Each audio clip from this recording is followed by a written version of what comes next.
लोकसभा चुनाव में उत्तर प्रदेश में समाजवादी पार्टी के हालिया प्रदर्शन से सपा उपचुनाव में अपनी जीत को दोहराने को लेकर आश्वस्त नजर आ रही है। सपा प्रमुख अखिलेश यादव की नजर पार्टी को दूसरे राज्यों में विस्तार देने पर है। सूत्रों के मुताबिक महाराष्ट्र विधानसभा चुनाव से पहले सपा महाविकास आघाड़ी से 10 से 12 सीटें लेने की कोशिश कर रही है। सपा के इस ऑफर को यूपी उपचुनाव में सपा कांग्रेस के सीट शेयरिंग फॉर्मूले से भी जोड़कर देखा जा रहा है। कांग्रेस की नजर जहां यूपी उपचुनाव की सीटों पर है, वहीं अखिलेश यादव भी हरियाणा और महाराष्ट्र में सपा के लिए संभावनाएं तलाश रहे हैं। सीट बंटवारे को लेकर सपा कांग्रेस के साथ एक हाथ लो का फॉर्मूला अपनाना चाहती है। यानी अब गठबंधन की अग्नि परीक्षा इन उपचुनावों में भी देखने को मिलेगा। आपको बता दें, जहां सीटों का बंटवारा आपसी आदान प्रदान के हिसाब से तय होगा।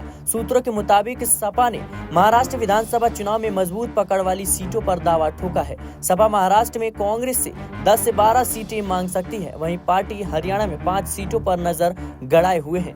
बदले में कांग्रेस को यूपी उपचुनाव में 2 विधानसभा सीटें मिल सकती है। हरियाणा में चुनाव की तारीखों का ऐलान हो चुका है, जबकि महाराष्ट्र में इसके बाद चुनाव हो सकते हैं।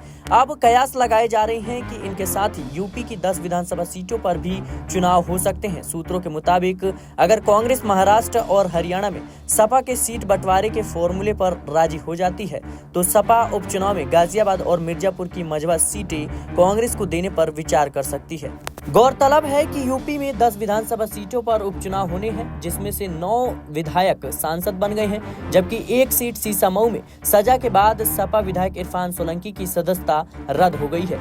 10 में से सपा के पास 5 सीटें थी। करहल, सीसामऊ, मिल्कीपुर, कटेहरी और कुंद्रकी। वहीं गाजियाबाद, फूलपुर खैर में भाजपा और मझवा निषाद पार्टी ने जीत दर्ज की थी और मीरापुर में रालोद ने जीत दर्ज की थी। उत्तर प्रदेश की 10 विधानसभा सीटों पर होने वाले उपचुनाव काफी ज्यादा मायने रखते हैं, क्योंकि समाजवादी पार्टी ने जिस तरीके से लोकसभा चुनाव में प्रदर्शन किया है, जाहिर सी बात है उनका आत्मविश्वास अब बढ़ता हुआ नजर आ रहा है। फिलहाल देखना होगा कि राहुल गांधी और अखिलेश यादव का यह फॉर्मूला कामयाब होता है या फिर नहीं। फिलहाल के लिए इस रिपोर्ट में इतना ही। देश और दुनिया की तमाम खबरों के लिए बने रहे नेक्स्ट टाइम पॉलिटिकल बाइट के साथ।